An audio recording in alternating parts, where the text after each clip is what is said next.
Hey everyone, welcome in.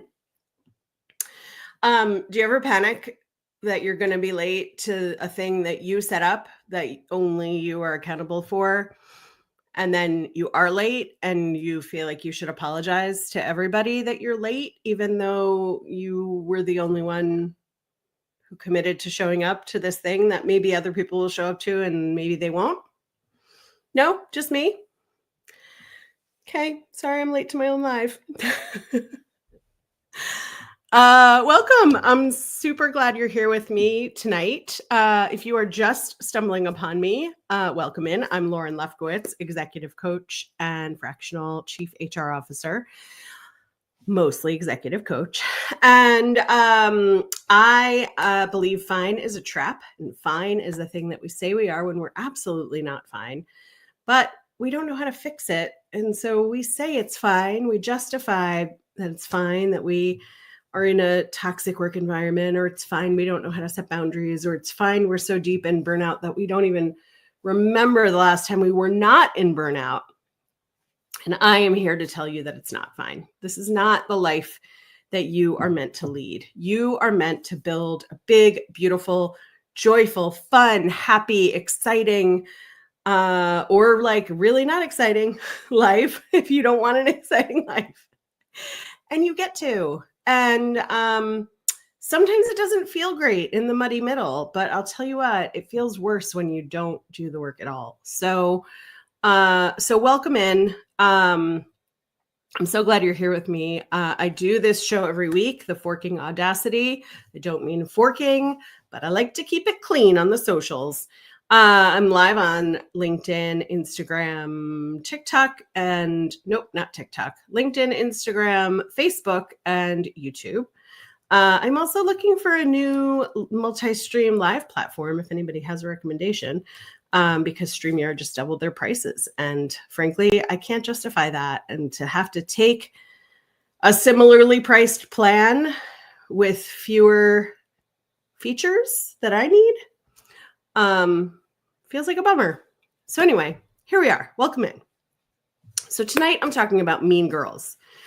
And I want to preface this by saying I'm using the term Mean Girls because it's what we know. We know it from the movie Mean Girls and the show Mean Girls. And if you have not seen the movie Mean Girls, the original one, just freaking fantastic. Please stop everything and go watch it right now.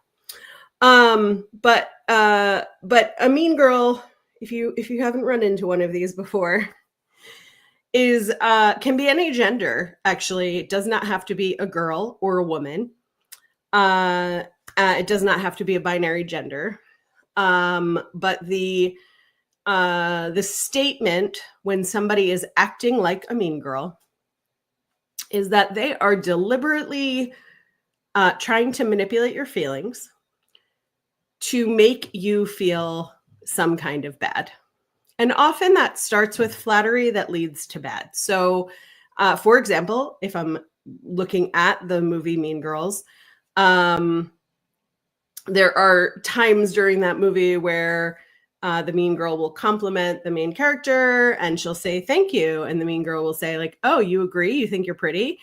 And it like is meant to make the main character, who is not initially a mean girl, feel stupid and awful. And unfortunately, in our workplaces, we run into these mean girls some of the time. And like I said, a mean girl can be any gender.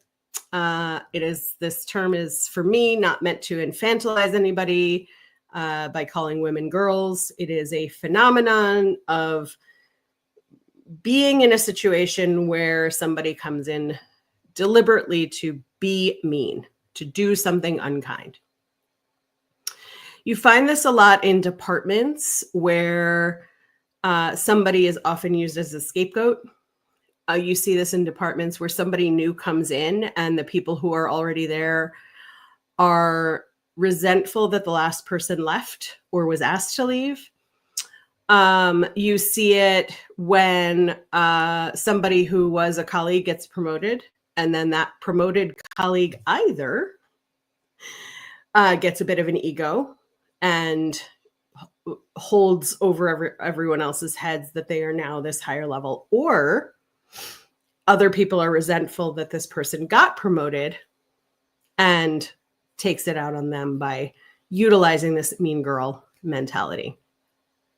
And so the first thing I want to say about this is it never just gets better on its own.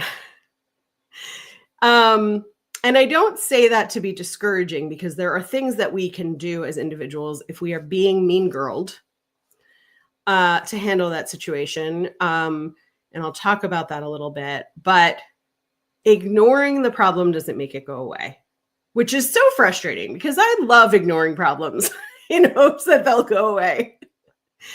But ignoring the problem of a mean person in your office, or mean people, or a mean group of people in your office will either stay the same but wear on you more, so it'll feel heightened, or if the mean girl or mean girls don't get a rise out of you, they're going to up-level their meanness until they do get a rise out of you.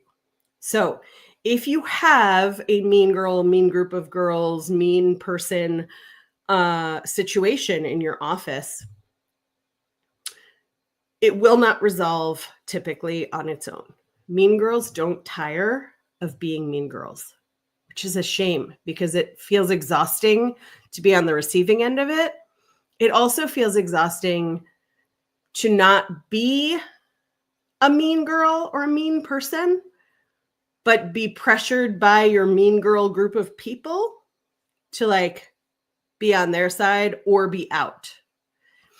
So the whole concept of this is just honestly awful. Like it is brutal to be in a mean girl situation. It is something that you, as the person being mean girled at, have some options for. So the first thing I would say is not to ignore it. You don't have to know what to do, and you don't have to fight back. And when I say that, I don't mean you sort of sling insult for insult. But you do have the opportunity in a lot of cases to take a stand for yourself, and as a last resort to exit the situation, which I know is extra hard in this current environment. Mean girls can be at your level. They can report to you. They can be people you just like need project work from. They can be your boss. They can be your CEO. They can be both your boss and your CEO at the same time. And I have worked with a lot of mean girl situations. I have been mean girled, and it sorted itself eventually. More because the mean girl was called out by her leadership and was denied a promotion because of her mean girlness, which she then turned around. And that was really early in my career. And so I got lucky. And so I'll tell you what I would have. I'll tell you about that situation, what I would have done in that situation. And then I'll tell you what I think you can do if you're in a situation where you have some mean girl stuff. So this was many, many years ago. I was pretty new to HR. And I worked with somebody who seemed not to like me. That didn't end up being the case. But she seemed not to like me. And so whenever we were in a meeting together, she talked over me. She negated things that I said. Part of my job was to audit part of her job, which is an uncomfortable peer-to-peer situation. And anything that I tried to bring into the room was sort of denied, insulted. What I did was that I tried to ignore it, and I tried to people please my way through it. That did not work. And had she not had repercussions that were impacting her career, I think it would have continued, and I would have had to do something, and I would have probably chosen to do something. I'm not sure how I would have chosen to do it because it wasn't a particularly supportive environment for that. And I was still like in my probably early to mid 20s, still sort of figuring out how to be my own human. But I would like to think that if I came to future me for advice, that I would have the opportunity to react and respond to these things as they were happening. And so what did happen was that this person did not get a promotion. And the feedback that she received was basically, you can't seem to get along with Lauren. Everybody gets along with Lauren. And if you are the one that can't seem to get along with her, then it seems like there's something you need to change. And even if it isn't something you need to change, this is the feedback she was given. Even if it doesn't seem like it, is something you need to change, if we're going to think about promoting you to a level above Lauren at some point, you have to be the bigger person and fix whatever these issues are. So she came to my office and she told me this, and it may not surprise you if you know me at all, that I was like, okay, let's get along. Like, it was so easy for me to be like, yeah, just stop doing those things and then we'll get along and that will be a delight. Let's do that. We ended up actually becoming very good friends.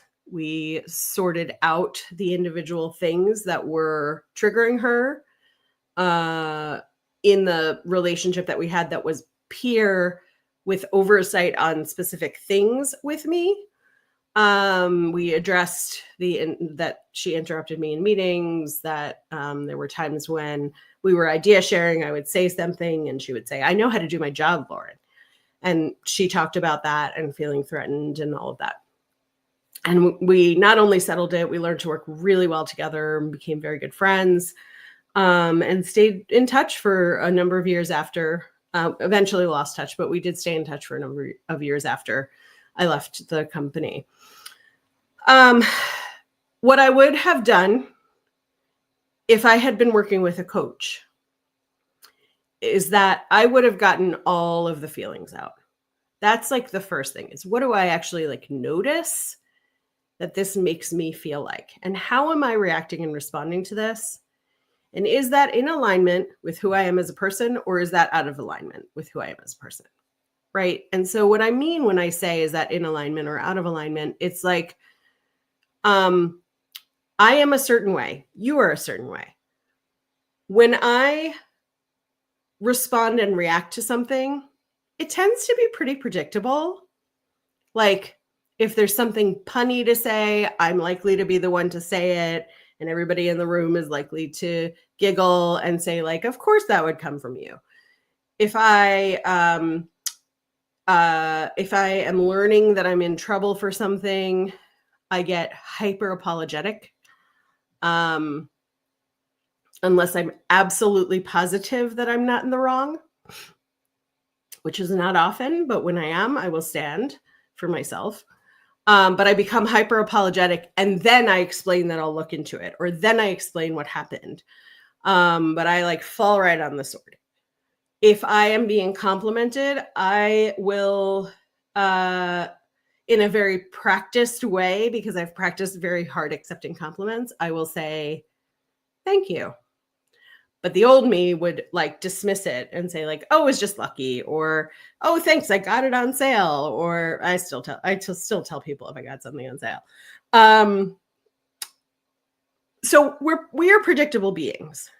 And when the way that I was reacting and responding to her was that I was shutting down when she would come at me. And it was probably because I wasn't sure if I was being mean-girled or if I was overstepping. And now that I've had all these years of experience, and now that I've had my own coaches, and now that, I don't just try to isolate myself and just handle my stuff on my own without any advice or input, I would have gone to somebody, whether it was somebody in my line of management or somebody who was a trusted colleague or my own coach. And I would have said, like, here's the situation. These are the things I see. And just sort of like spout out or write down the things that you see that are going on. And instead of asking yourself, what is this my fault? Ask yourself, what is my responsibility to do from here? So that's not taking the blame and saying, like, yeah, I'm just a crappy person. I just have to take this stuff from what feels like the mean girls in the office, but maybe they're right. What is my responsibility from here? So if you've got this group of mean girls who gang up on you, or you've got this individual mean girl, and again, mean girl doesn't necessarily mean girl, it's just a term in reference to the movie Mean Girls. What is your responsibility? What can you do next? Is it to approach one of the people in a group? Is it to approach that person offline and say, like, hey, every time we're in a room, I notice we blah, blah, blah, blah, blah, and we seem to be butting heads on this. Or you said this thing and maybe I'm taking it the wrong way, but here's how it impacted me. You get to really look at, like, is there probably not, but is there an oversensitivity on your part? And I say probably not, because if you're watching me, you're probably a high achieving leader who's already so hard on yourself and is already hyper aware of who you are and how you behave. So what are you doing wrong isn't really the answer usually, but what do I need to change could be the answer. So that's where is my responsibility? Am I responsible to respond as things come up? Or am I responsible to go and seek this person out and tell them what I am curious about is happening, or tell them how I'm impacted by the way they said this or the thing that they brought up in that meeting? The next thing that you can do is learn, and this is a practice. This is not like learn it, snap your fingers, you've learned. Learn to recognize in the moment that something is happening and come back. And I'm not saying create a comeback. I'm not saying like insult for insult, slang for slang. I am saying if a mean girl says in a meeting to you, you have no idea what you're talking about. Or thanks, we'll take care of it. Or in like a really snide voice. Or that's not how we do things around here. Your initial response can be to shrink, which is what most of us do, and it's normal. And to say like, oh, okay, sorry. And feel bad, right? And then you expect it at the next interaction. So that is one option, and that's our default. That's so often our default. The next thing you can do as you're practicing is to have a facial expression prepared, practiced. So when a mean person says something to you at work, you can look surprised. Oh, right? Instead of the shame and putting your head down, just going like, ooh, ew, right? Like a big reaction that says like, that's not appropriate. A different or next step you could take is to have a few sentences prepared in your head. That's a weird thing to say. Can you explain what you meant by it? Can you say more about that? I love, can you say more about that for a mean comment in particular? Because it's not say that again, right? Which is more like confrontationally, like, come say that to my face, right? It's say more. You told me my way wouldn't work in a very nasty way. And You don't have to say that part. I wouldn't say that part, right? Because that you're already on edge. You don't want to be going sort of head to head. But if you say more. If somebody says, hey, Lauren, why don't you come to lunch with us? We're all going to lunch. Don't invite her. Say more. You're going to catch that person off guard. You're going to catch them from their, sort of hyper confident one-liner intended to be mean.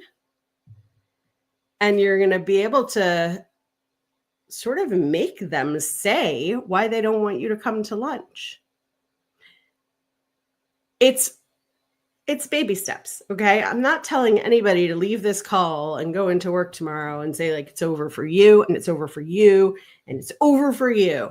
That's not what this is about. This is the beginning stages of meeting a mean person at work. Instead of cowering, instead of feeling bullied out the door, to elevate yourself, to be in alignment with yourself, not to stoop to their level, not to come all the way down. But if they're here, the good old, when they go low, we go high, when they're here, to just come in neutral. Say more. Or, that's a weird thing to say. Or, I'm sorry, did you, what did you mean by that? That's an I'm sorry, that's not an I'm sorry. That's a like, pardonnez-moi. Can you please explain to me what mean thing you just said, and would you say it again? Because the one-liner mean person stuff tends to slip through. And then the mean person gets emboldened and they slip through a little bit more and they slip through a little bit more. And eventually there's just this dynamic where somebody or somebodies are mean to you. And I'm not talking about like strict with work stuff or tough on you for performance. I'm talking about just like deliberately mean. Stopping talking every time you walk into the room, or making comments about you or your work in front of other people that don't have anything to do with them. It's when something feels like it is simply mean, that it does not have a purpose except for establishing some sort of dominance. So that's sort of level 2. Level 1 is the weird look. Level 1 is like the incredulous look. Level 1 is, even adding a sound to like let people know you get that this is off. Level 2 is, well, that's a weird thing to say.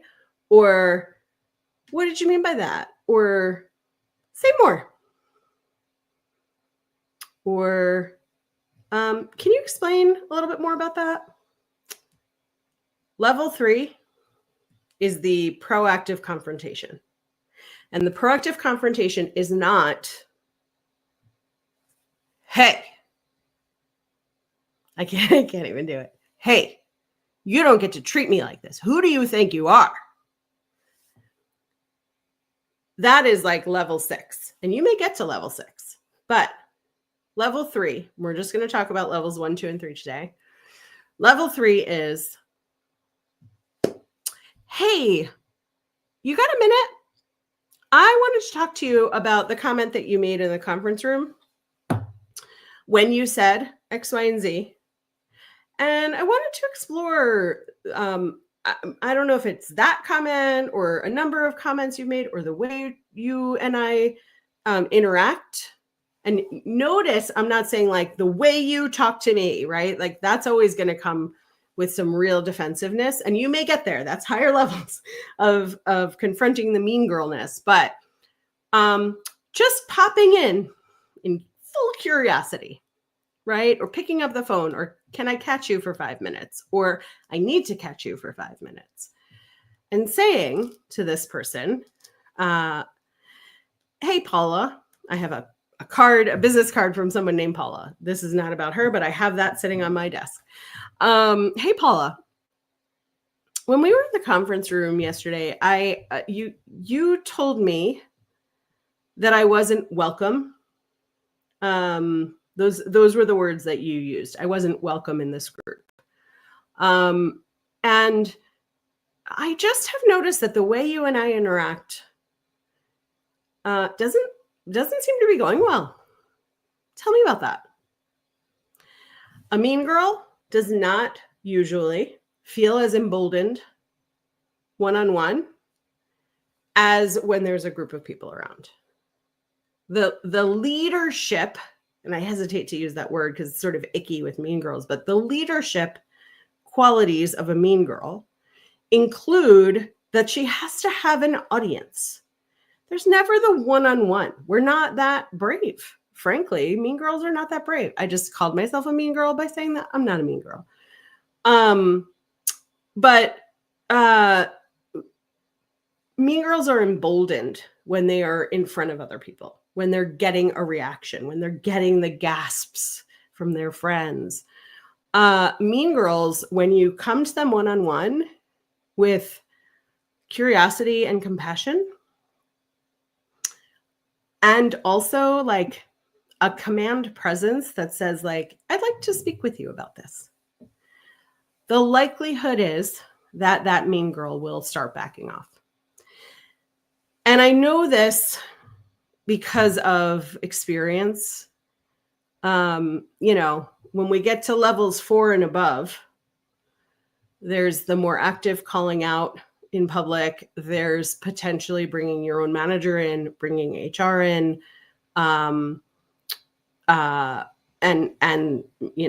other things. And every situation's a little bit different. But when you are confronting that mean girl, and when I, as human resources, in my 20 years of human resources, confronted these mean girls, and again, mean girls of all genders, adult, men, women, trans people, non-binary people, being mean.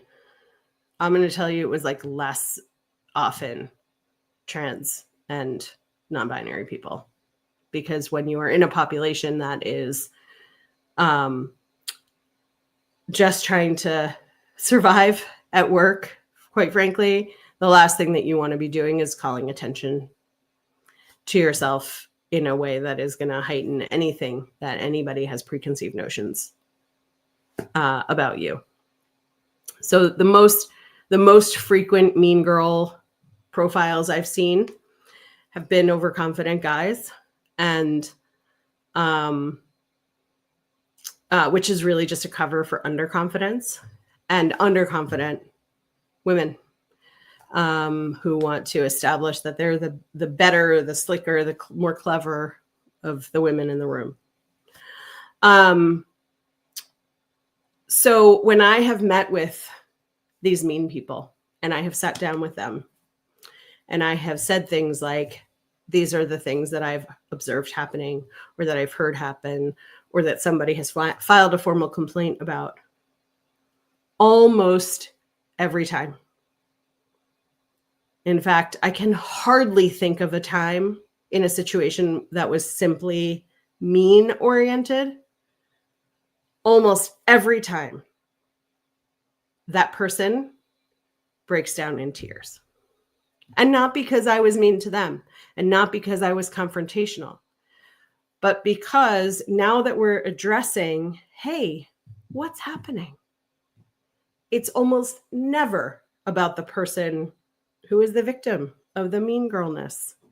It's almost never about the projects or the work or the actual interpersonal communication.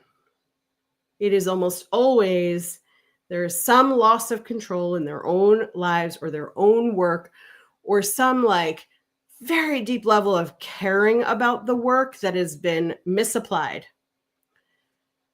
And they found somebody who seems weak enough or quiet enough or passive enough to like take their rage out on, or take their concern out on, or take their worry out on.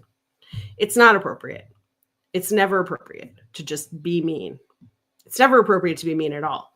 But if somebody is, being super mean to you, I give you full permission to be mean back, but do it in a constructive way.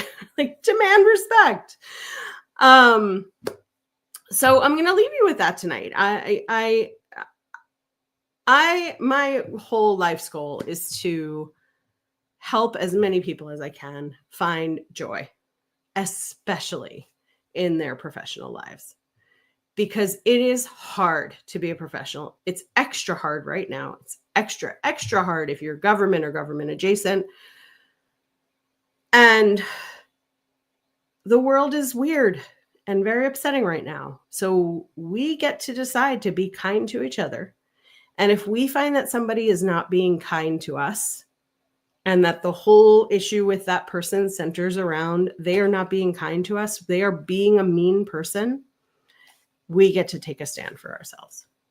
If you ever want to have a conversation about your own situation, whether you want to talk about coaching or not, or whether you want to talk about being coached, or whether you're curious about coaching, or you're curious about like how a coach would handle your particular situation, I would love to hear from you. Feel free to send me a DM on LinkedIn or on like Instagram, Facebook.